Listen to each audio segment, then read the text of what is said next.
بسم الله الرحمن الرحيم. السلام عليكم ورحمة الله وبركاته. الحمد لله الذي بعث في الأميين رسولا منهم يتلو عليهم آياته ويزكيهم ويعلمهم الكتاب والحكمة وإن كانوا من قبل لفي ضلال مبين. وأشهد أن لا إله إلا الله الملك الحق المبين. وأشهد أن محمدا عبده ورسوله صادق الوعد الأمين. والصلاة والسلام على أشرف الأنبياء والمرسلين وعلى آله وأصحابه أجمعين ومن تبعهم بإحسان إلى يوم الدين وبعد. Hadirin jamaah Masjid Agung Al-Ukhwah Bandung yang Allah muliakan, juga para pendengar radio Tarbiyah Sunnah Bandung, pendengar radio di beberapa kota, Radio Roja, Roja Cilingsi, Roja Bogor, Roja Bandung, Roja Lampung, Roja Palembang, Roja Pontianak, Roja Kendari, Roja Tanjung Pinang, Roja Berau, juga pendengar radio lain, juga para pemirsa Roja TV, Persada TV, Niaga TV, Rabbani TV, dan beberapa TV lain, juga para netizen. Alhamdulillah kita kembali berjumpa melanjutkan kajian Kitab Mukhtasar Ma'arijul Qabul. Kita sedang membahas jenis-jenis ibadah. Yang sudah kita bahas ada dua. Pertama adalah doa, kedua adalah khauf atau takut. Kita lanjut. Salah satu di antara jenis ibadah adalah tawakal. Pada hakikatnya tawakal ini termasuk jenis ibadah hati, tapi teraplikasi dalam bentuk perbuatan. Tawakal wujud nyata dari keimanan. Ada iman, wajib ada tawakal. Kalau tidak tawakal, tidak ada iman. Karena dalam banyak ayat Allah mengaitkan tawakal dengan iman. Seperti surah Al-Maidah 23, wa 'alallahi fatawakkalu in kuntum mu'minin. Dan hanya kepada Allah lah hendaklah kalian bertawakal kalau kalian orang yang beriman. Kalau iman wajib tawakal dan hanya kepada Allah. Dalam surah Al-Maidah ayat 11 dan Ibrahim juga ayat 11 dengan lafaz yang sama, Allah berfirman, wa 'alallahi falyatawakkalul mu'minun. Falyatawakkalul mu'minun, dan hanya kepada Allah lah hendaklah orang-orang mukmin bertawakal. Kadang tawakal oleh Allah dikaitkan dengan Islam. Kalau Islam dengan iman berbeda kalimat, dua-duanya tidak berada dalam kalimat yang sama, maknanya Islam itu sinonim dengan iman, muradif atau persamaan kata. Kecuali kalau dua-duanya berjumpa dalam satu kalimat, disebut ya Islam, ya iman, baru dua-duanya beda maknanya. Islam hanya amalan zahir, iman hanya amalan batin.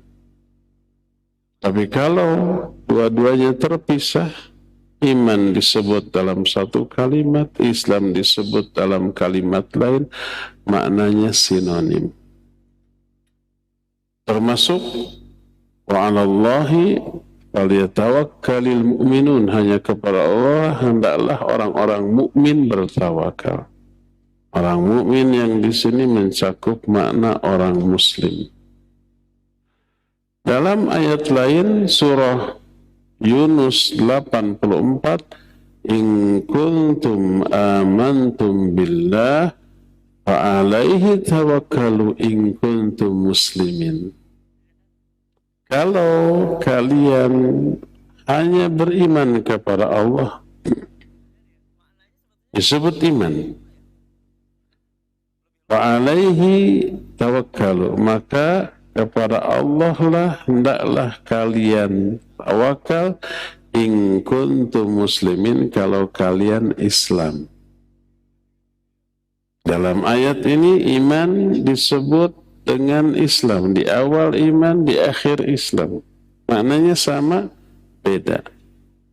Iman artinya amalan batin saja, Islam amalan lahir saja. Dua-duanya tawakal. Menunjukkan tawakal itu ya amalan batin, ya juga amalan lahir. Diaplikasikan dalam bentuk perbuatan nyata. Nanti kita akan bahas rinciannya. Demikian juga diterangkan dalam surah Ibrahim 11 dan 12. Wa ma kana lana an na'tiyakum bisultanin illa biidznillah wa 'alallahi falyatawakkalul mu'minun.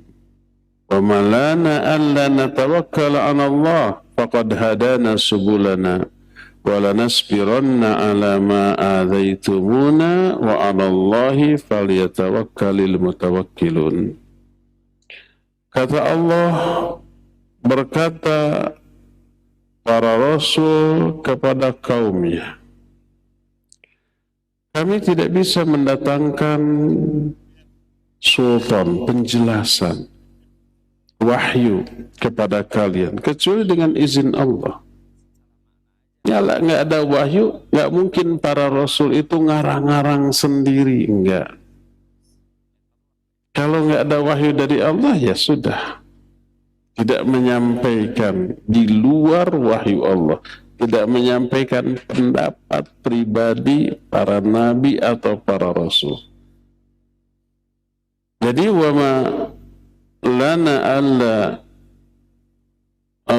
kana lana an na'tiyakum bisultanin illa biidznillah. Kami tidak berhak memberikan penjelasan atau wahyu kepada kalian tanpa izin Allah.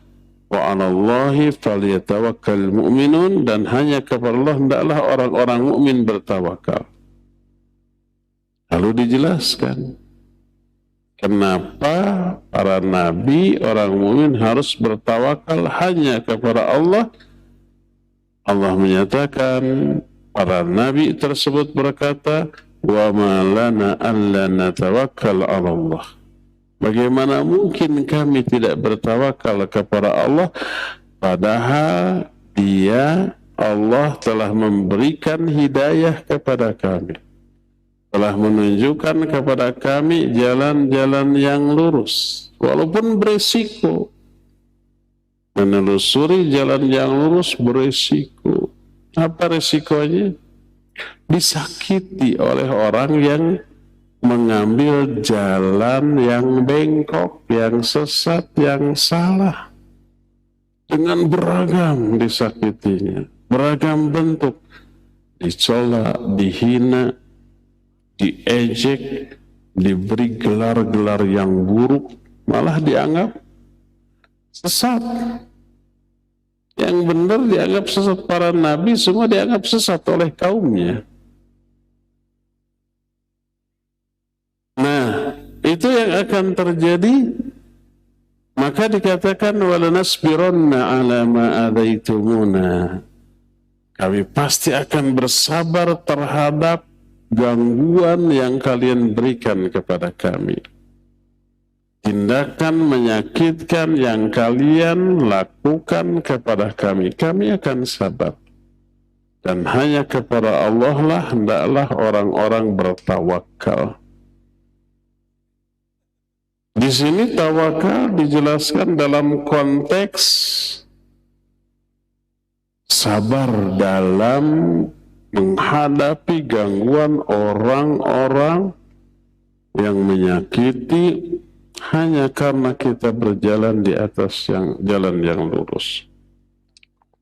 Kenapa orang yang berjalan di atas jalan yang lurus pasti disakiti oleh orang-orang sesat? Karena orang-orang yang sesat tersebut merasa risih diusili.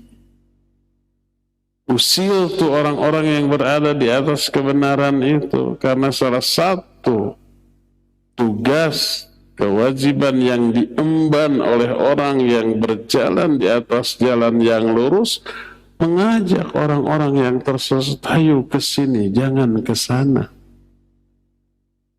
Itu yang namanya dakwah. Dakwah itu kan mengajak. Jangan ke sana, beresiko, bahaya, dimurkai oleh Allah. Ke sini yang lurus. Dan itu atas dasar kasih sayang. Bukan benci, bukan dengki. Kalau benci, dengki, biarkan lurus, biar diazab, kan gitu ya. Karena sayang, gak mau mereka celaka. Maka diajak, jangan ke sana tapi ke sini. Ajakan itu dianggap sikap usil, ya enggak? Sikap intervensi kepada urusan orang lain. Sikap menganggap sesat mereka, memang sesat kan? Tapi kita tidak vulgar, kalian sesat, ayo kembali, enggak. Jangan ke sana lah, bahaya, beresiko, ke sini gitu, tidak vulgar, beradab. Tapi tetap mereka tidak suka dengan dakwah, akhirnya menyakiti. Seluruh nabi mengalami, seluruh rasul merasakan. Demikian juga penerus para nabi, para rasul di kalangan para ulama, di kalangan para duat, para mubalik, para asatidah, semuanya mengalami gangguan seperti yang teralami oleh para nabi, para rasul.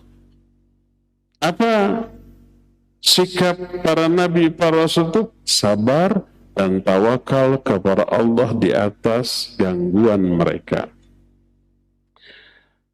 Maka Allah Azza wa Jalla pun berfirman tentang Nabi Hud alaihi salatu wassalam yang diterangkan dalam surah Hud ayat 56. Berkata Nabi Hud, Inni tawakkaltu ala Allahi Rabbi wa Rabbikum wa ma min dabbatin illa huwa akhidun binasiyatiha. Ini yang harus kita sadari, kita yakini. Kata Nabi Hud, aku hanya bertawakal kepada Allah, Rabbku dan Rabb kalian. Tak ada satupun makhluk yang melata di muka bumi kecuali Allah memegang ubun-ubun setiap makhluk. Dikuasai oleh Allah, maka bertawakallah hanya kepadanya. Ayat-ayat yang senada dengan yang tadi sangat banyak dalam Al-Quranul Karim yang menunjukkan tawakal ini bagian yang tak terpisahkan dari iman, dilakukan oleh para nabi, para rasul. Diperintahkan setiap mukmin untuk hanya bertawakal kepada Allah. Tanpa tawakal nggak ada iman. Tanpa tawakal maka tak ada kekuatan. Berkata Ibnu Abbas radhiyallahu anhuma ketika menjelaskan sebuah ayat, ketika ayat ini menerangkan tentang provokasi orang-orang munafik kepada orang-orang mukmin. Ketika mau perang, orang-orang munafik mencoba melemahkan semangat juang, keberanian orang-orang mukmin. Mereka berkata, tuh musuh sudah berkumpul dengan jumlah yang banyak. Kalian harus takut kepada mereka, nyerah aja. Tapi respon orang-orang mukmin, realita bahwa musuh sudah mengepung dengan jumlah yang banyak tersebut hanya menambah keimanannya. Lalu terungkap ucapan yang menunjukkan ketawakalan mereka. Sebagaimana Allah jelaskan dalam surah Ali Imran 173, alladzina qala lahumun nas innan nasa qad jama'u lakum fakhshawhum fazadahum imana wa qalu hasbunallahu wa ni'mal wakil. Orang mukmin adalah orang yang ketika orang-orang munafik berkata kepada mereka, tuh musuh sudah berkumpul mau menyerang kalian, takutlah kalian kepada mereka. Fazadahum imanan, bertambahlah iman orang-orang mukmin. Digertak begitu bukannya ciut nyalinya, bukannya takut, malah tambah yakin. Disangkanya orang mukmin takut mati, padahal orang mukmin mengejar kematian yang paling mulia. Mati kan tidak bisa dihindari, pasti mati. Dan sudah ditetapkan, bukan kematian itu yang kita takuti, bukan kematian yang harus kita hindari, karena kematian adalah sesuatu yang pasti. Yang kita takuti, yang kita hindari adalah mati dalam kondisi yang buruk yang disebut dengan su'ul khatimah.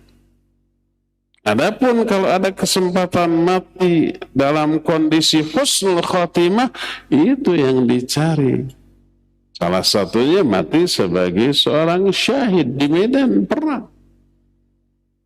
Makanya ditakut-takuti. Tuh musuh sudah berkumpul dengan jumlah yang banyak mau menggempur kalian. Ini yang dicari. Nambah kuat keimanannya, tapi ketawakalannya nampak. Mereka berkata, hasbunallah wa ni'mal wakil. Cukup Allah sebagai pelindung bagi kami, dan dialah sebaik-baik pelindung. Tawakal. Dan kata Ibnu Abbas, ayat hasbunallah wa ni'mal wakil ini kalimat juga diucapkan oleh Nabiullah Ibrahim alaihissalatu wassalam ketika beliau dilemparkan kepada api. Berkata Ibnu Abbas bahwa kalimat hasbunallah wa ni'mal wakil qalaha Ibrahim hina ulqiya finnar. Kalimat hasbunallah wa ni'mal wakil dikatakan oleh Ibrahim ketika beliau dilempar kepada api. Apa akibatnya? Api itu tidak mempan, tidak bisa membakar Nabiullah Ibrahim. Bahkan api yang sifat aslinya panas berubah menjadi dingin. Apakah menjadi dinginnya itu karena kalimat hasbunallah wa ni'mal wakil? Ada kaitan. Allah yang membuat, menyuruh api itu dingin. Berfirman Allah, ya naru kuni bardan wa salaman ala Ibrahim. Kata Allah, hai api, jadilah kamu ini dingin dan sejuk bagi Ibrahim. Bertolak belakang dengan karakter asli dari api yang harusnya panas membakar, berubah menjadi dingin. Kebayang api gede tapi dingin, seperti kita berada di freezer atau di ruang ber-AC dengan PK yang gede, 10 gitu PK-nya, beku atau merenya.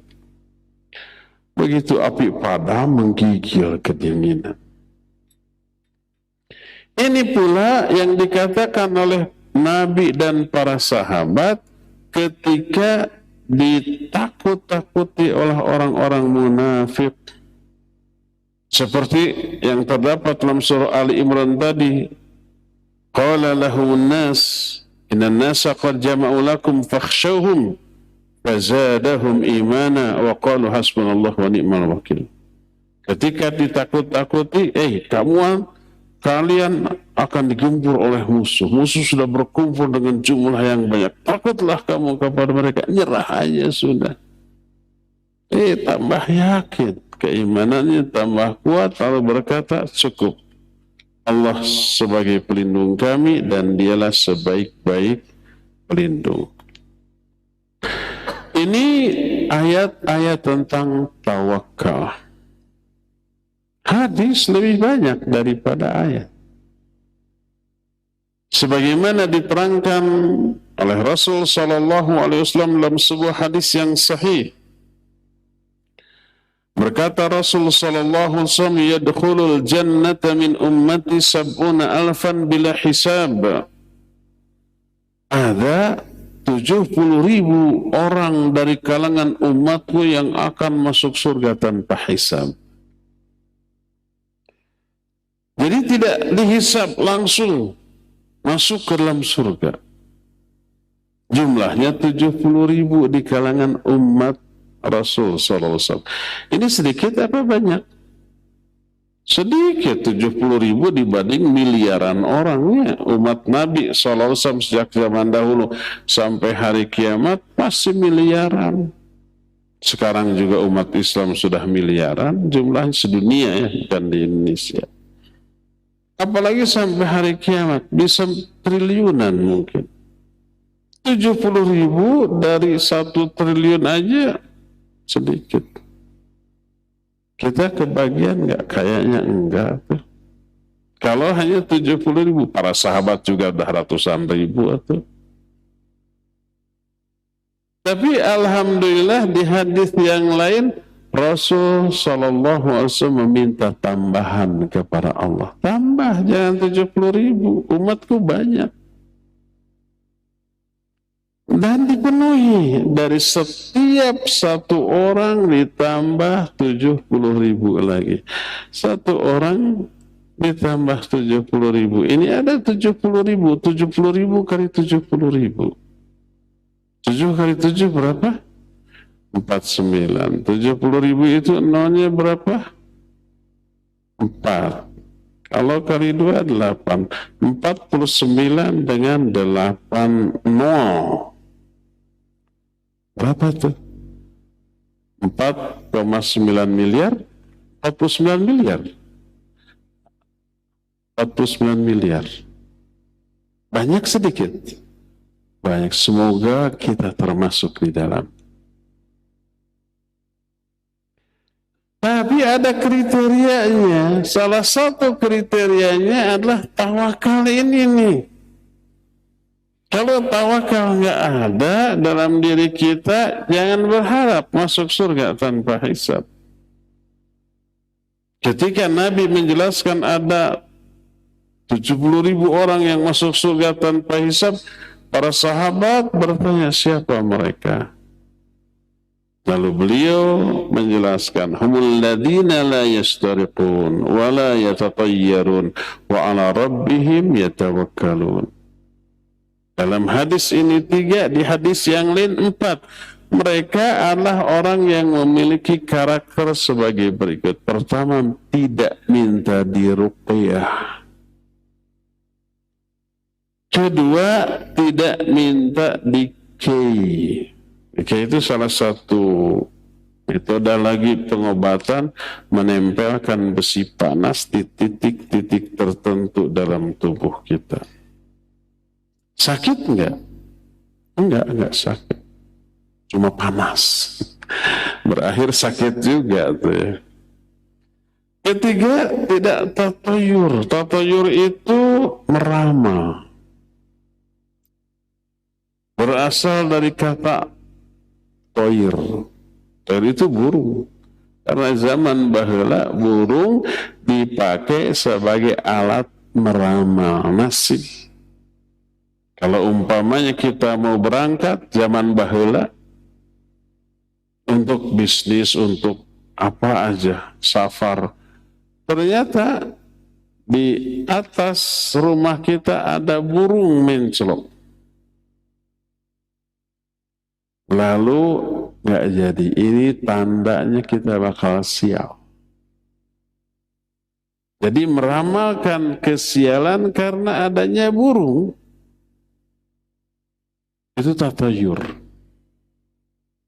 Awalnya begitu, tapi kemudian makna tatayur berkembang menjadi setiap ramalan dengan apapun, walaupun tidak dengan burung. Itu yang ketiga. Dan yang keempat, wa ala rabbihim yatawakkalun, dan mereka hanya bertawakal kepada Allah. Ini 4 syarat masuk surga tanpa hisab. Tidak minta diruqyah, tidak dikei, kemudian juga tidak meramal, dan tidak diramal tentu saja. Dan yang keempat, bertawakal hanya kepada Allah. 3 yang awal itu justru mengindikasikan ketawakalan kepada Allah. Lalu ditakkid, diperkuat dengan yang keempat, tawakal kepada Allah. Apa hukum ketiga yang pertama ini? Ada yang boleh, ada yang haram. Seperti diruqyah. Boleh? Boleh. Minta diruqyah. Boleh? Tidak haram, tidak terlarang. Tolong saya ruqyah. Haram? Enggak. Dosa? Enggak dosa. Terus apa masalahnya? Masalahnya adalah kalau minta diruqyah, kehilangan kesempatan masuk surga tanpa hisab. Bisa masuk surga? Bisa, tapi dihisab juga. Hisabnya susah atau ringan? Tergantung amalan dia. Bisa ringan, bisa susah, bisa berat. Adapun kalau orang meruqyah kita tanpa kita minta, nggak apa-apa. Tetap masih punya kesempatan masuk surga tanpa hisab karena kita nggak minta. Makanya Nabi SAW ketika sakit diruqyah oleh malaikat Jibril, oleh istrinya, dan yang lain-lain. Umpama kita sakit, di rumah sakit ada yang melayat, lalu diruqyah. Jangan ditolak. Jangan, nanti saya nggak bisa masuk surga tanpa hisab. Masih bisa, karena yang disebutkan di sini minta diruqyah. Itu yang disebutkan. Jadi diruqyah boleh, minta diruqyah tidak haram. Tapi kehilangan kesempatan masuk surga tanpa hisab. Meruqyah boleh, karena meruqyah menolong orang. Jangan dikomersilkan. Sekali ruqyah 50.000. Kalau enggak, afwan, cari ruqyah yang ikhlas. Ruqyah itu doa dikabul, salah satu syaratnya adalah ikhlas. Kalau mendoakan tapi minta imbalan, nggak ikhlas, jangan berharap doanya akan dikabul. Jadi ruqyah begitu hukum. Adapun dikei, jangan. Haram atau makruh? Ulama ikhtilaf, mayoritas menyatakan makruh. Sehingga ada seorang sahabat selalu kalau masuk ada yang menyampaikan salam kepada dia. Dia jawab waalaikumsalam, tapi nggak ada jirimnya, nggak ada orang. Ditanyakan kepada Nabi SAW, itulah malaikat rahmat. Suatu saat aku dikei, salam itu hilang. Hukum dikei makruh. Dan ketika aku berhenti lagi mengkei, salam itu datang kembali.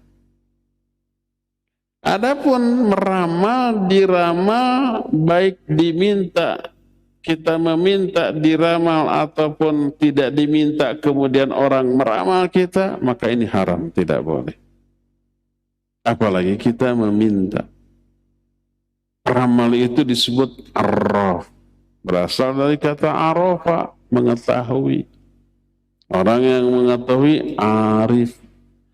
Tapi orang yang sotoy merasa tahu pada tidak tahu, araf. Maknanya sotoy. Maknanya sok tahu tentang perkara gaib. Maknanya sok tahu tentang peristiwa yang akan datang. Kan gitu peramal ya. Padahal tidak tahu. Maka Nabi SAW menyatakan, man ata arrafan au kahina. Siapa yang mendatangi arraf, peramal, atau dukun, lalu percaya kepada apa yang dikatakannya, dia sudah kufur kepada ajaran yang diturunkan kepada Muhammad SAW. Maka haram. Jadi itulah 4 kriteria agar bisa masuk surga tanpa hisab. Tidak minta diruqyah, tidak dikei, tidak meramal atau diramal, dan yang keempatnya bertawakal kepada Allah Azza wa Jalla. Hadis ini diriwayatkan oleh Imam At-Tirmidzi dengan sanad yang sahih.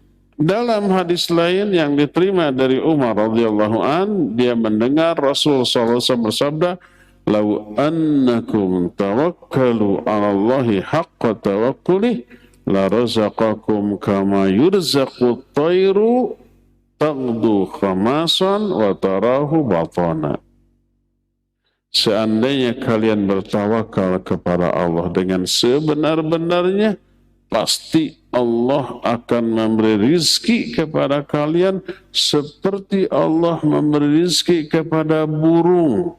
Burung itu pergi dalam keadaan perut kosong, pulang kembali ke sarang dalam keadaan perutnya penuh. Salah satu penyebab seorang mukmin bertawakal adalah pertama, dia meyakini pengatur seluruh kejadian ini Allah. Kedua, mereka meyakini seluruh peristiwa, seluruh kejadian sudah Allah tetapkan. Kapan? 50.000 tahun sebelum langit dan bumi ini ada. Seluruh kejadian yang akan terjadi di muka bumi sudah dicatat dalam Lauhul Mahfuz, dan seluruh kejadian tersebut nggak akan menyimpang dari catatan di Lauhul Mahfuz. Agar kita ini yakin terhadap kehidupan ini. Kalau ada yang hilang dari diri kita, itu memang sudah Allah takdirkan, nggak putus asa. Kalau ternyata kita menerima banyak pemberian, memang sudah Allah tetapkan, nggak perlu bangga. Itu yang Allah nyatakan dalam Al-Quran surah Al-Hadid 22 dan 23. Ma asaba min musibatin fil ardi wala fi anfusikum illa fi kitabi min qabli an nabru'aha inna dzalika 'ala Allahi yasir. Tidak ada kejadian yang terjadi di muka bumi atau kejadian yang menimpa diri-diri kalian kecuali semuanya itu sudah tercatat di sebuah kitab Lauhul Mahfuz sebelum kami menciptakannya, sebelum menciptakan bumi, langit dan makhluk yang ada di dalamnya, dan itu mudah bagi Allah. Ketika menafsirkan ayat ini, Nabi SAW bersabda, Inna Allah khalaqal khalqa wa qaddara maqadirahu min qabli ayyakhluqas samawati wal ard bi 50 alf sana. Sesungguhnya Allah menciptakan seluruh makhluk dan sudah menetapkan takdir-takdir bagi seluruh makhluk 50.000 tahun sebelum Allah menciptakan langit dan bumi. Langit dan buminya belum ada, otomatis manusia yang hidup di bumi juga belum ada. 50.000 tahun sebelum itu Allah sudah rancang apa yang akan terjadi.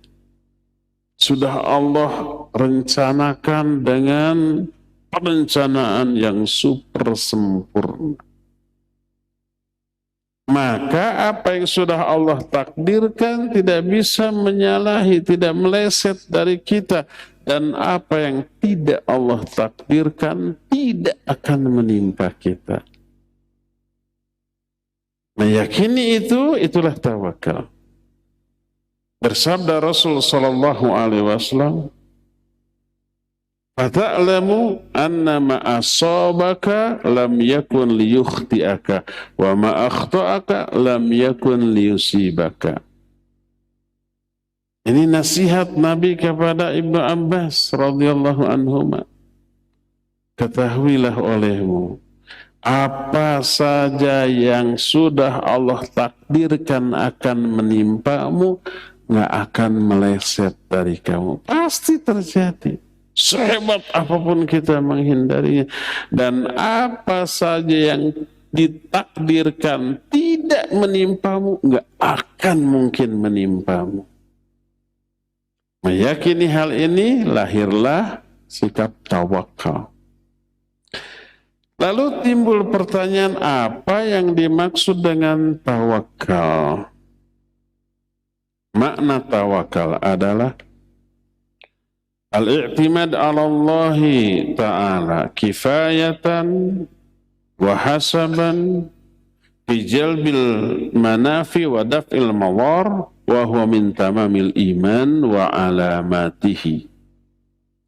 Tawakal itu i'timad, bersandar kepada Allah, bahwa Allah akan mencukupinya, bahwa Allah akan melindunginya, baik dalam hal meraih apa yang manfaat atau dalam hal menolak hal yang madarat. Sandarkan, serahkan kepada Allah Azza wa Jalla, dan ini termasuk penyempurna iman dan tanda-tanda iman. Kalau tawakal seseorang kepada Allah itu benar, Allah akan lindungi dan Allah akan cukupi. Allah berfirman, "Wa may yatawakkal 'ala Allah fahuwa hasbuh." Siapa orang yang bertawakal kepada Allah, Allah akan mencukupi kebutuhan-kebutuhannya. Lalu untuk memberikan ketenangan kepada orang yang bertawakal, setelah itu Allah menyatakan, "Innallaha balighu amrih." Allah pasti akan menyampaikan urusannya, artinya akan menunaikan apa yang diucapkannya. Allah mengucapkan yang bertawakal kepada Allah itu pasti akan dicukupi, dilindungi oleh Allah, dan itu pasti Allah lakukan.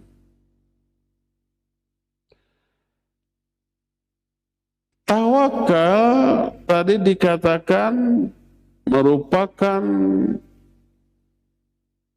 amalan pokok bagi batin kita, karena ini penyandaran kepada Allah, pasrah. Tapi ada implikasinya oleh amalan anggota badan.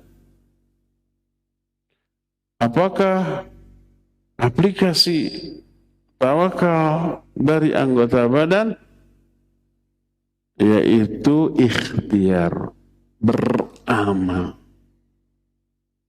Setelah ikhtiar, setelah beramal, setelah berusaha, maka serahkan, sandarkan hasilnya kepada Allah Azza wa Jalla. Penyandaran, menyerahkan hasil kepada Allah dari usaha atau ikhtiar kita, itulah tawakal. Maka tawakal dilakukan setelah ikhtiar, setelah berupaya maksimal. Adapun bersandar kepada Allah tanpa adanya ikhtiar bukan tawakal, tapi namanya tamanni, berhayal, ngelamun, berangan-angan. Sebagai contoh begini, kita punya sepetak tanah, sawah umpamanya.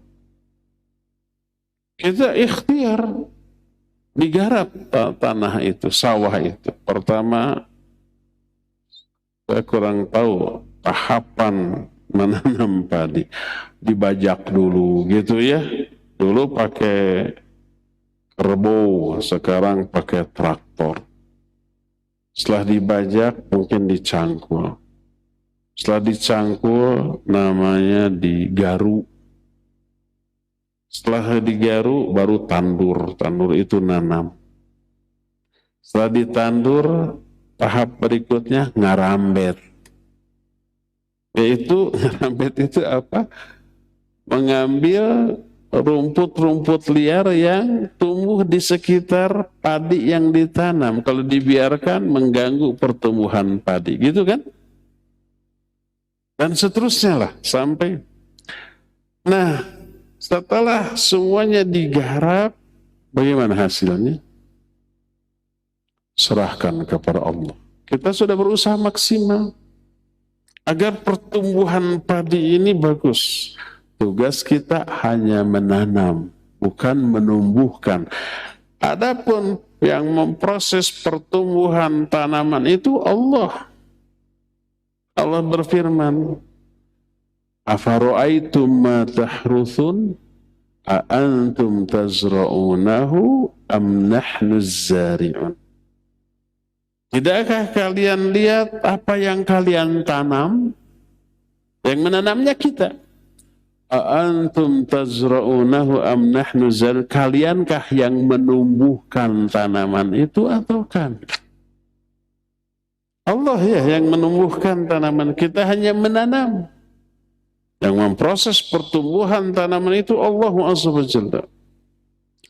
Kita serahkan kepada Allah hasilnya. Lalu 3 atau 4 bulan setelahnya panen. Maka setelah berikhtiar ada tawakal, menyerahkan kepada Allah. Sebab banyak kasus setelah kita berupaya maksimal di luar dugaan panen gagal. Mungkin karena ada hama. Dulu terkenal hama wereng. Atau mungkin karena hama tikus. Mau panen diserbu oleh tikus. Habis padinya. Atau mungkin ada hujan angin. Akhirnya banjir, akhirnya padinya rusak. Itu di luar kemampuan kita kan? Di luar kekuasaan kita. Itu kuasa Allah Azza wa Jalla. Di sini butuh tawakal. Serahkan hasilnya kepada Allah Azza wa Jalla. Kalau ternyata berhasil, jangan bangga. Ini hasil karya saya. Enggak. Allah yang membuat itu berhasil. Kalau Allah mau, niscaya itu akan musnah. Lanjutan ayat tadi, Allah menyatakan, "A'antum tazra'unahu am nahnu zari'un? Lau sya'allah la ja'alahu." Seandainya Allah menghendaki, niscaya Allah akan gagalkan panen itu. Kalau Allah menghendaki. Dengan cara dikirim banjir, dikirim hama, dikirim tikus, atau nggak ada hama, nggak ada tikus, nggak ada banjir, besok mau panen. Pas besok sudah ada yang mendahului, sudah habis. Ada yang memanen malam harinya, ada yang begitu? Ada, dicuri orang tuh. Tawakal kepada Allah Azza wa Jalla. Ada ikhtiar berusaha, ada tawakal, ada roja. Roja itu berharap, bukan roja radio atau TV. Berharap akan panen. Berharap dan tawakal dilakukan setelah ikhtiar. Adapun kalau tidak ada ikhtiar, lalu tawakal dan berharap, itu ngaco, keliru, salah. Itu namanya hayalan. Itu namanya berangan-angan. Kita punya sawah sepetak, nggak digarap, nggak ditanami, dibiarkan, lalu kita tawakal, serahkan aja. Kalau Allah mau rezeki, muncul tuh padi. Lalu 4 bulan kemudian berharap mau panen, mana bisa? Nggak ada ikhtiar, nggak ada perjuangan, nggak ada usaha, lalu bertawakal. Apa yang ditawakali oleh dia? Kita bertawakal itu setelah berusaha dan berikhtiar, bertawakal dan berharap. Kalau tidak ada ikhtiar, usaha, perjuangan untuk beramal, lalu bertawakal dan berharap, apa yang mau diharapkan dari sesuatu yang tidak dia kerjakan? Apa yang harus ditawakali dari sesuatu yang tidak dia lakukan? Maka itu berangan-angan. Maka begitulah cara kita bertawakal dalam menjemput rizki. Ikhtiar, usaha, cari rizki Allah, hasilnya serahkan kepada Allah dan silakan berharap atas ikhtiar ini. Allah menyatakan, فَإِذَا قُضِيَتِ الصَّلَاةِ فَانْتَشِرُوا فِي الْأَرْضِ وَابْتَغُوا مِنْ فَضْلِ اللَّهِ. Kalau selesai sholat, silakan kalian bertebaran di muka bumi, cari rizki Allah tuh. Dapat enggaknya nanti Allah yang menentukannya. Tapi walaupun tidak dapat, rizki itu luput dari kita, kita sudah dapat poin dari usaha kita. Dapat pahala, dapat ampunan, dapat reward dari Allah Azza wa Jalla. Abdullah bin Mas'ud menyebut talabul halali jihadun. Mencari rizki yang halal itu jihad loh. Ada pahala jelas.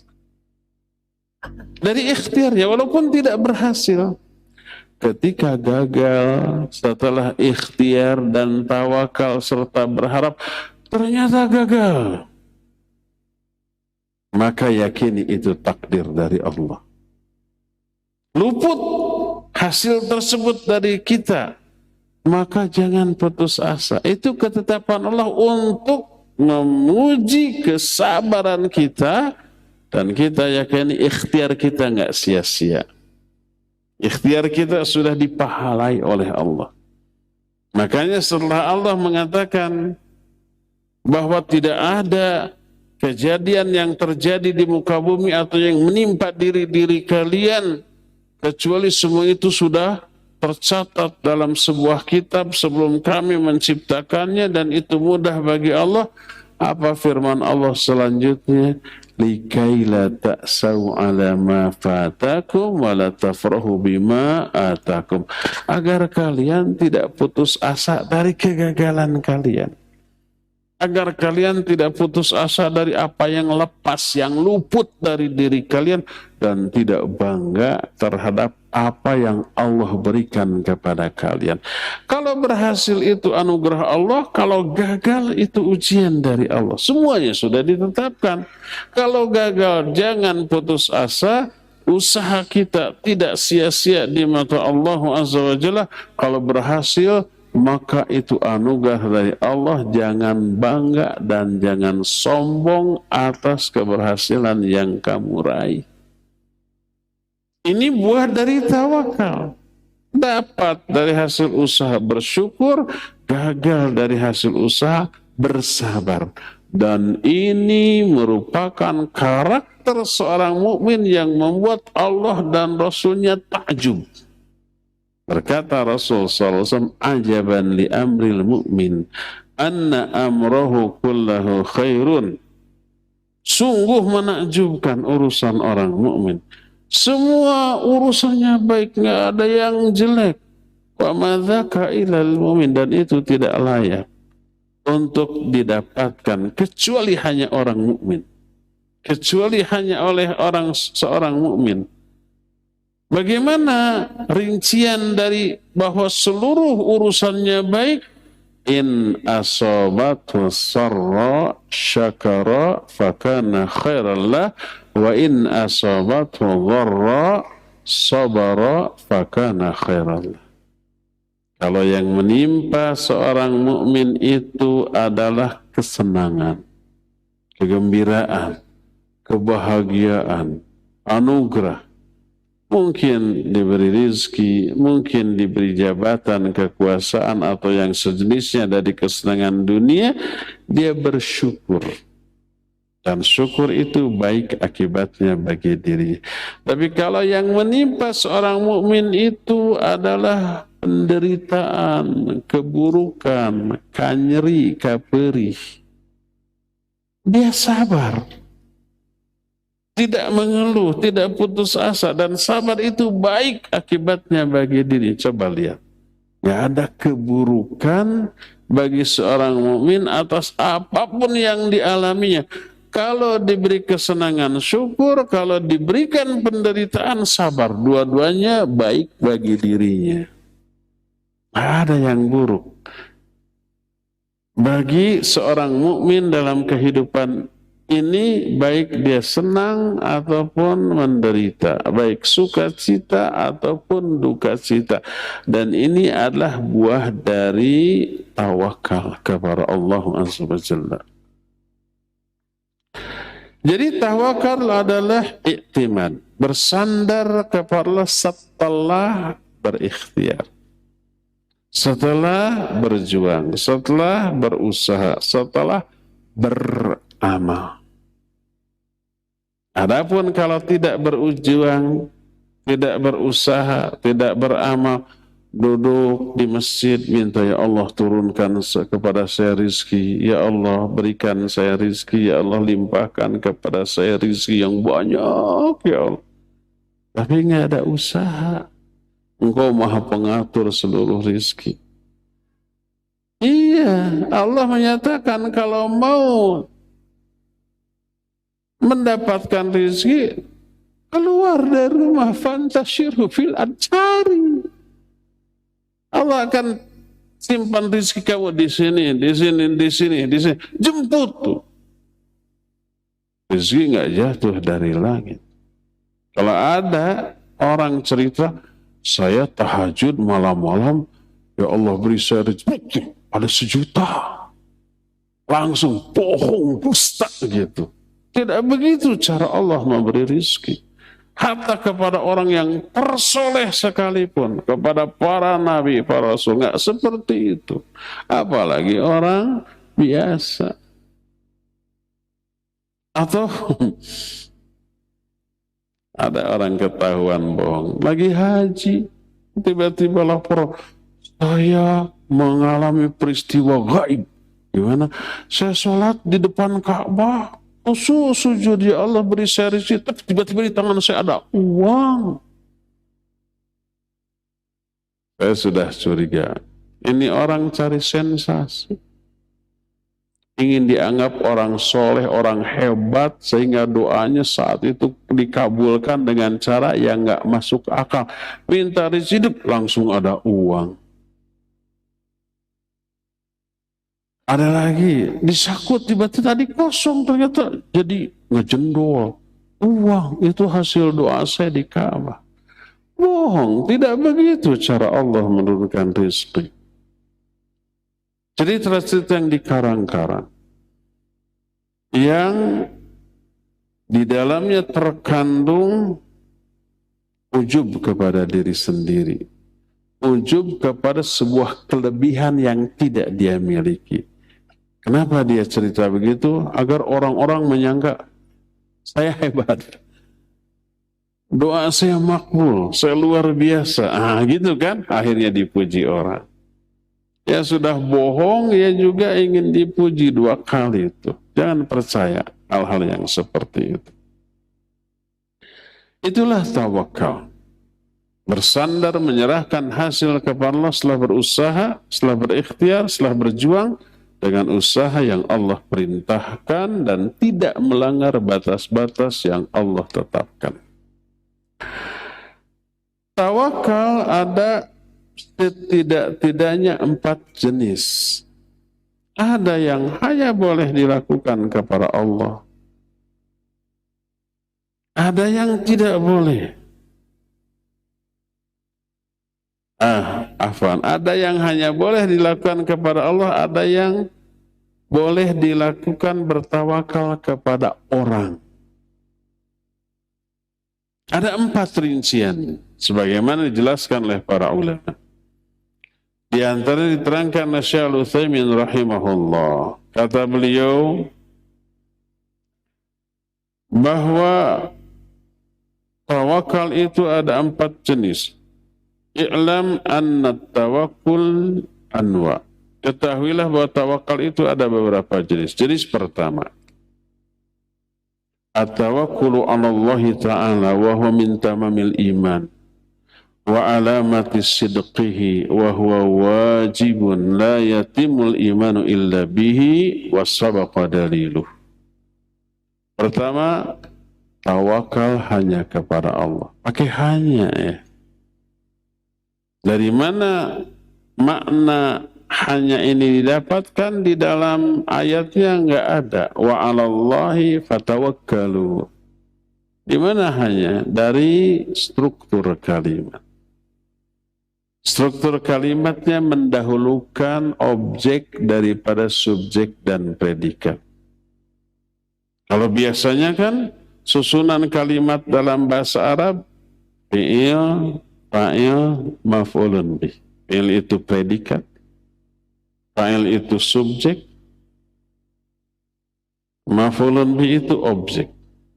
Predikat, kemudian subjek, baru objek. Kalau di kita kan SPOK, masih ingat SPOK, SPOK, subjek, predikat, objek, keterangan. Kalau bahasa Arab, kalau jumlah fi'liyah atau kalimat yang diawali oleh kata kerja, strukturnya adalah fi'il, fa'il, maf'ulun bih. Predikat, subjek, baru objek. Itu. Kalau susunannya dibalik, objek didahulukan, lalu baru predikat dan subjek, maka artinya sama, tapi makna yang lebih mendalam berubah. Pertama, mengandung kekhususan bagi si objek. Kedua, mengandung ta'zim, pengagungan kepada si objek. Seperti iyyaka na'budu wa iyyaka nasta'in. Iyyaka, hanya ini objek, kepada engkau ya Allah. Allah kan objek dalam hal ini. Na'budu, kami beribadah.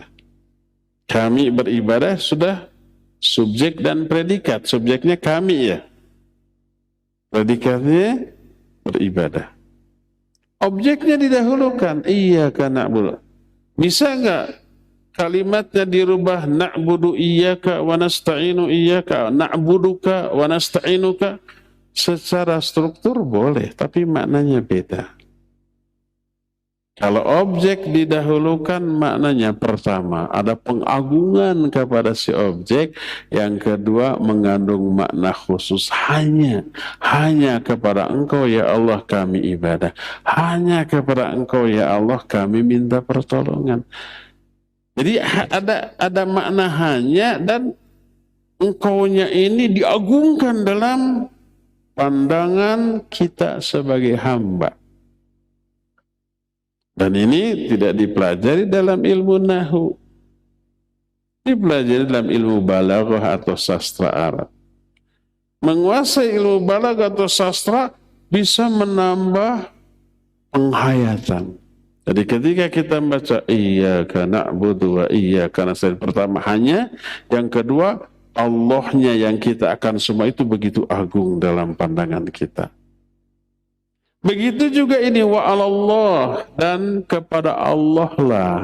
Allah objek di sini kan didahulukan. Tawakkalu, hendaklah kalian bertawakal. Kalian bertawakal ini subjek dan predikat. Subjeknya kalian, tawakalnya predikat. Allahnya objek. Objeknya didahulukan. Sebuah kaidah dalam ilmu balaghah menyatakan taqdimul ma'mul 'anil amil yufidul hasr wal ihtimam. Mendahulukan objek daripada subjek dan predikat memberi makna pertama adanya penghususan. Taqdimul ma'mul 'anil amil yufidul hasr, mengandung makna hasr, pembatasan, hanya, makanya ada hanya. Wal ihtimam, dan mementingkan, mengagungkan. Maka wa 'alallahi fatawakkalu, dan hanya, nah hanya ini dari susunan kalimat. Hanya kepada Allah hendaklah kalian semuanya bertawakal. Ya Allah, ini hanya satu-satu yang kita tawakali dan diagungkan dalam pandangan kita. Ya, jadi tawakal kepada Allah yang seperti ini bagian dari keimanan. Tanda-tanda benarnya iman. Dan inilah yang hukumnya wajib, sebagaimana dalilnya sudah diterangkan tadi. Inilah jenis tawakal yang pertama. Hanya boleh kepada Allah dan hukumnya wajib.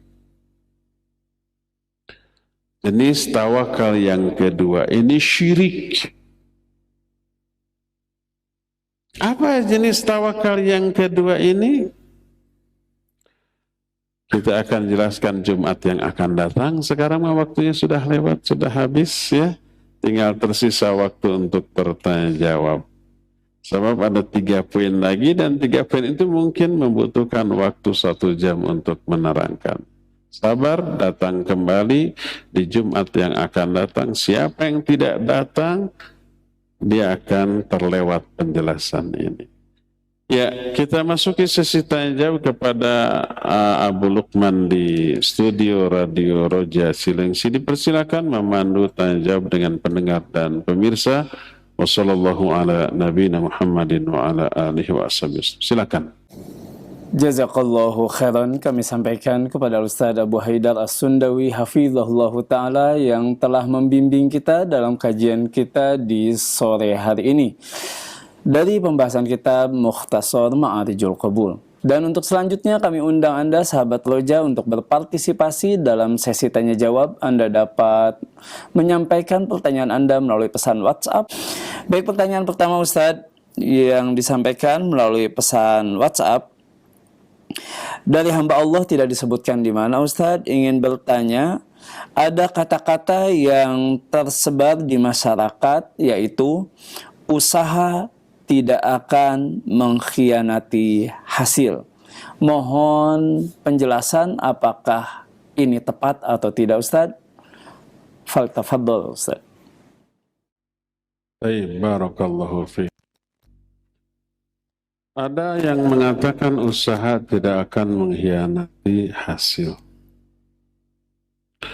Ini harus dirinci, bisa benar, bisa salah. Kalau yang dimaksud usaha tidak akan mengkhianati hasil adalah semua usaha tidak sia-sia di mata Allah. Berhasil atau tidak itu sudah dipahalai, sudah bernilai ibadah. Tidak ada usaha yang sia-sia. Pasti melahirkan hasil. Hasilnya apa? Ukhrawi.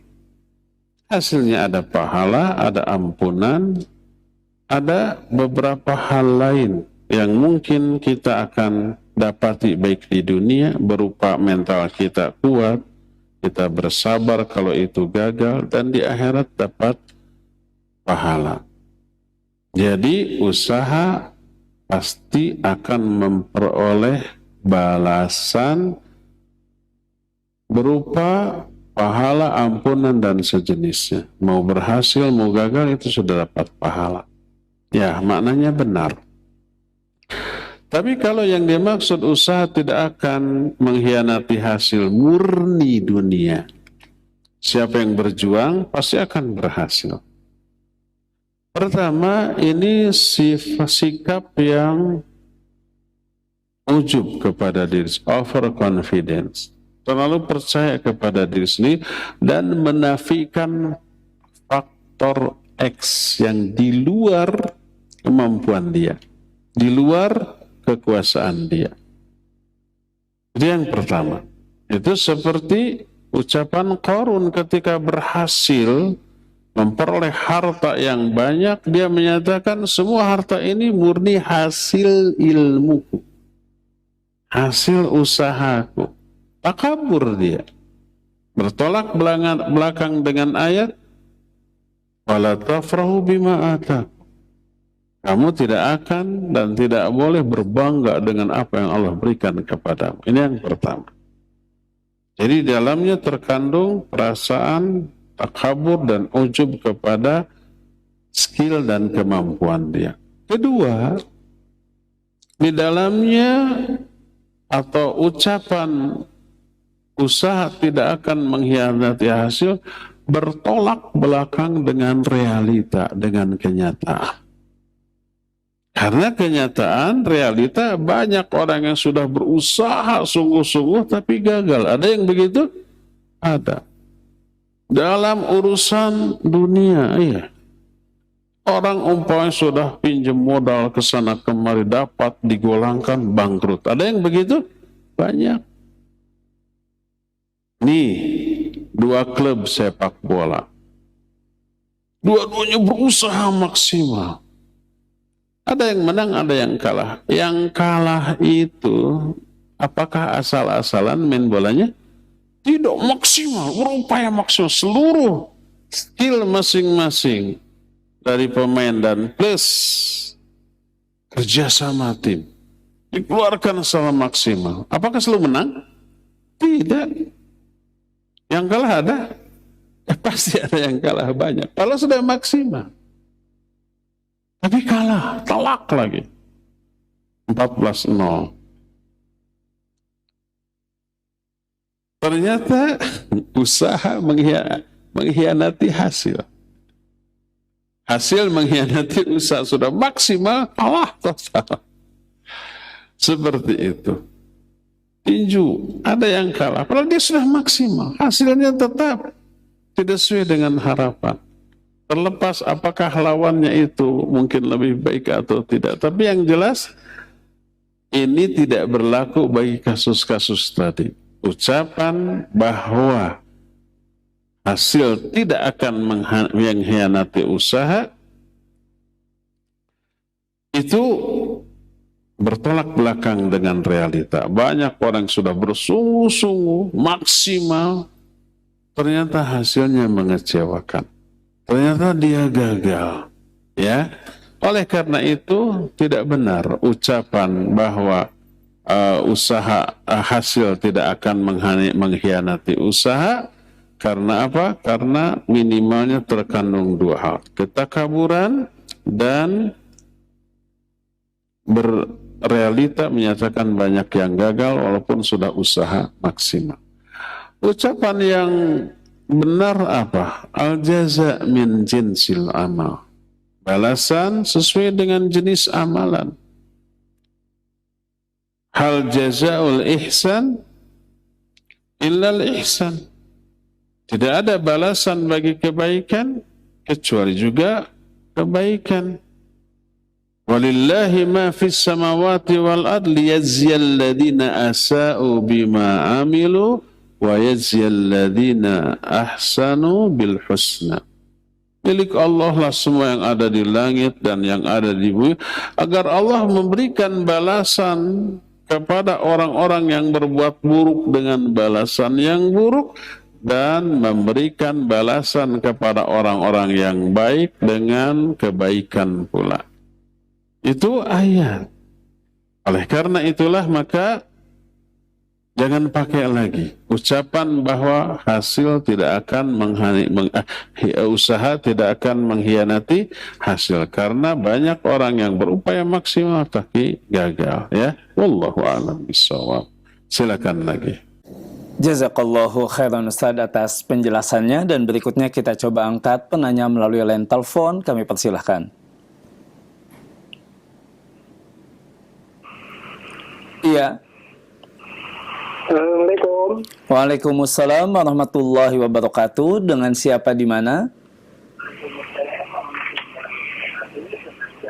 Dengan Bapak Haji Rusli di Riau, Pekanbaru. Baik. Silakan Bapak. Ustaz mau nanya firman Allah di surat Al-Ankabut ayat 45.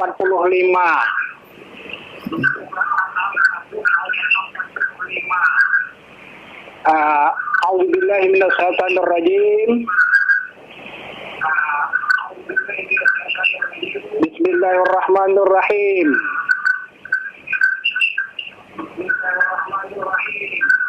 Utlu ma uhiya ilaika minal kitabi wa aqimis shalah. Inna sholata tanha 'anil fahsya'i wal munkar. Wa la dzikrullahi akbar. Wallahu ya'lamu ma tasna'un. Yang mau ditanyakan adalah inna sholata tanha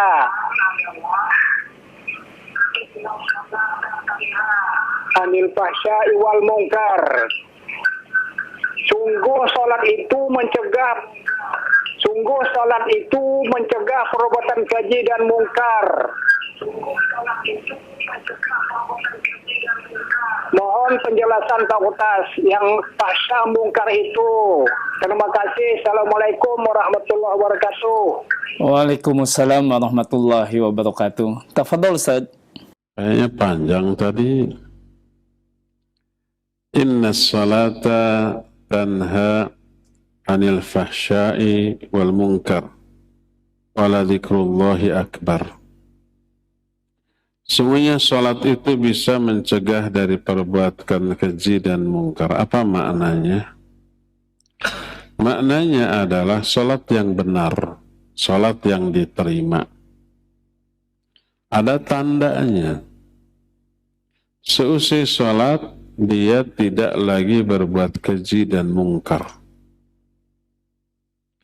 Adapun kalau orang sholat tapi kemudian masih seusai sholat berbuat keji dan mungkar, perbuatan keji dan mungkar itu merupakan tanda sholat dia itu ditolak dan tidak diterima oleh Allah Azza wa Jalla.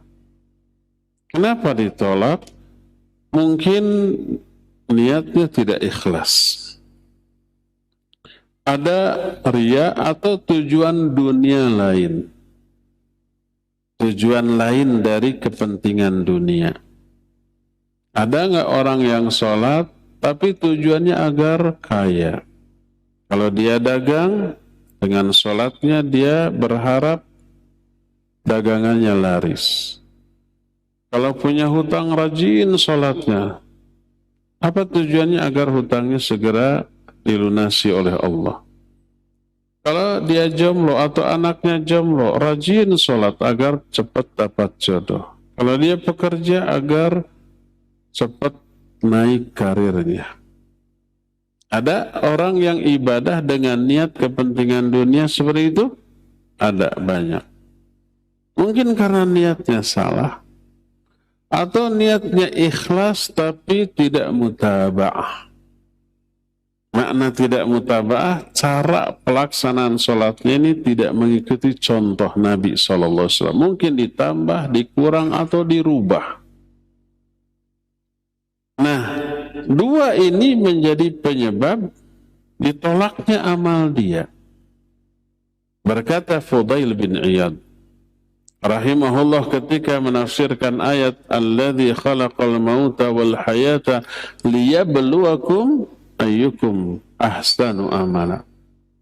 Allah menciptakan kematian dan kehidupan untuk menguji kalian siapa yang paling baik amal.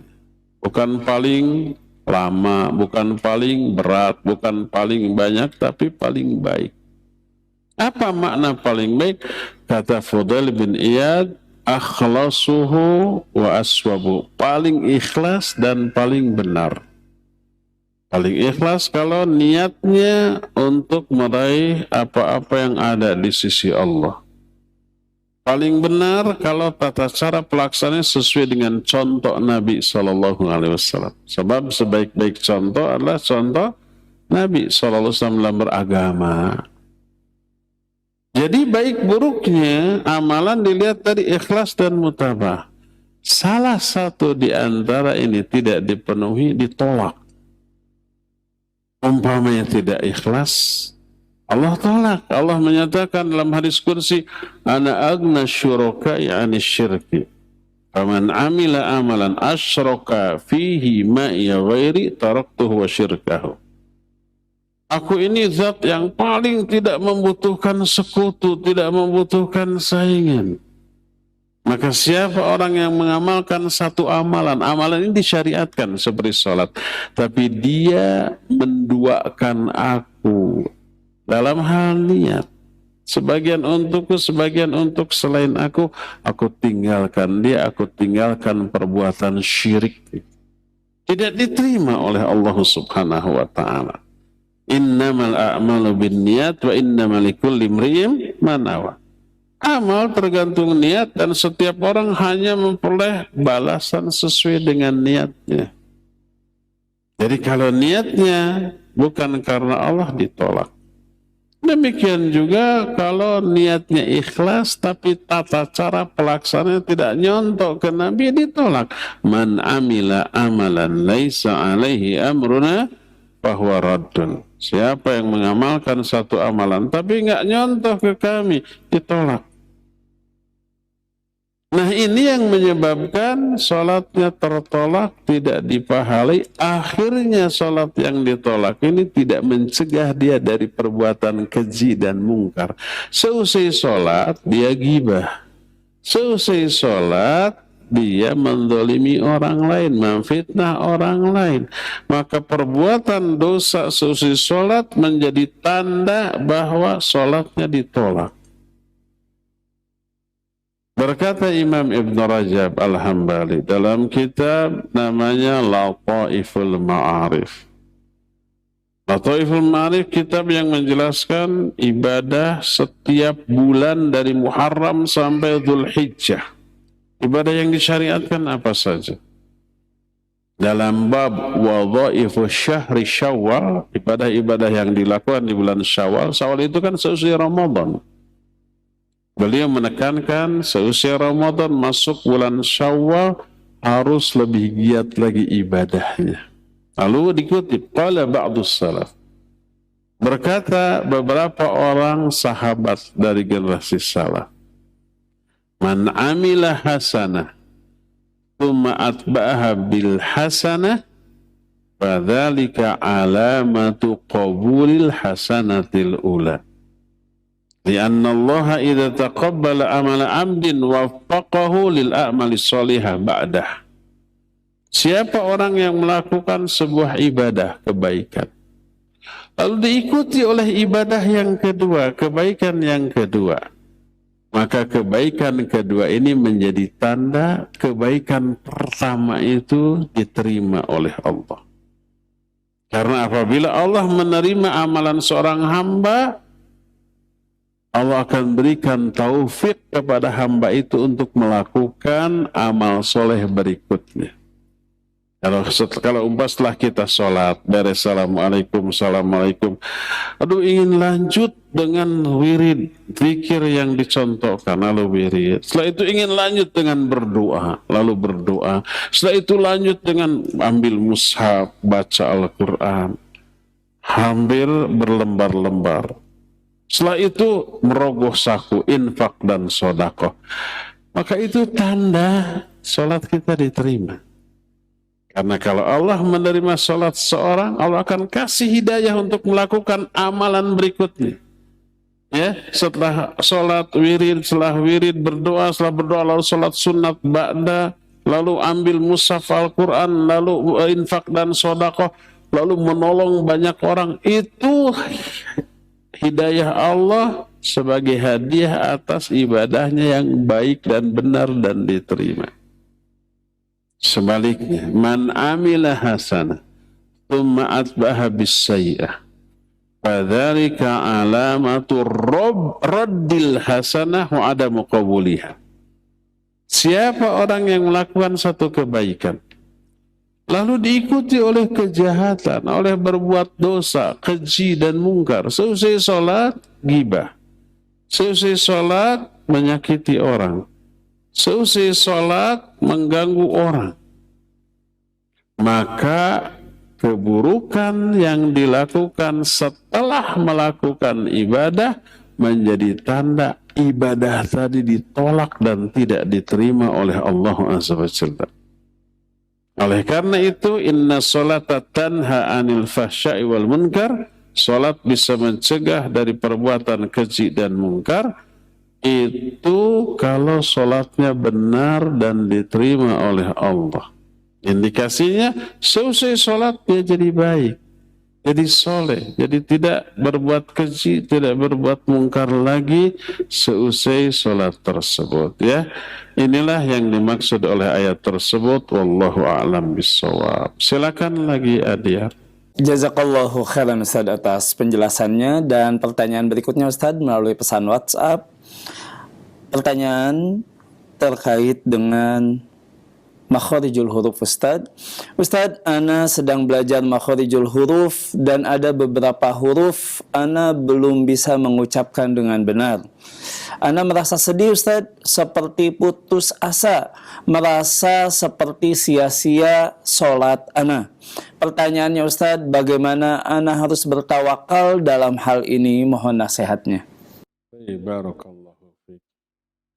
Kalau masih belum bisa membaca Al-Quran secara benar, sudah tahun-tahun, mungkin kalau kondisi lidah, gigi, mulut semua normal, mungkin salah guru. Jangan belajar sendiri. Jangan belajar dari buku. Karena membaca Al-Quran itu butuh praktek. Prakteknya dengan cara melihat mulut sang guru. Bagaimana lidahnya, giginya, bibirnya ketika mengucapkan huruf-huruf itu, lalu kita mengikuti. Awalnya nggak benar, awalnya salah, tapi lama-lama dengan bimbingan sang guru menjadi benar. Awalnya begitu. Jadi cari guru yang menguasai tajwid dan makhraj. Cari guru yang hafidh, bersanad, karena dia pasti sudah benar berdasarkan pengamatan, pengawasan, dan rekomendasi dari gurunya terdahulu. Baru tuh diberi sanad, diberi sertifikat bahwa dia itu benar, sudah boleh mengajar, bahkan musnid. Musnid itu bisa juga memberi sanad kepada orang lain. Nah, dengan bimbingan guru pasti bisa. Tidak harus bertahun-tahun, hanya beberapa hari. Awalnya susah ya. Dan selama belajar ternyata salah lagi dapat pahala. Pahala atas penderitaan dia ketika dalam taraf belajar. Dia dapat dua pahala. Walladzi yaqra'ul Qur'an wa yatata'u fihi falahu ajran. Orang yang belajar Quran lalu terbata-bata ketika membacanya, dia dapat dua pahala. Pahala dari membacanya dan pahala dari penderitaan akibat susahnya belajar membaca Al-Quran secara benar. Apa saran saya? Terus belajar, cari guru yang benar. Ya, makanya ini laki-laki harus belajar ke laki-laki, wanita ke wanita, tidak boleh laki ke wanita atau sebaliknya, karena akan fitnah nanti ketika mengucapkan huruf dilihat. Lidahnya dilihat, giginya dilihat, bibirnya juga dilihat, lalu dites. Coba kamu katakan seperti yang saya contohkan. Lambat laun insya Allah akan bisa ya mengucapkan setiap huruf secara benar. Awal-awal masih belum bisa lancar, lama-lama dengan dilatih terus lancar, sudah otomatis. Lidah itu melihat huruf saja sudah otomatis menyesuaikan diri untuk mengucapkan huruf tersebut secara benar. Dan itu butuh kesabaran. Itu butuh ikhtiar, butuh usaha, butuh kesungguh-sungguhan, dan butuh guru yang benar juga ya. Ya cukup ya sampai di sini. Semoga Allah memberikan kemudahan kepada orang yang bertanya tadi untuk bisa memahami dan membaca Al-Quran secara benar. Wassallallahu ala nabiyina Muhammadin wa ala alihi wa ashabihi wasallam. Wassalamualaikum warahmatullahi wabarakatuh.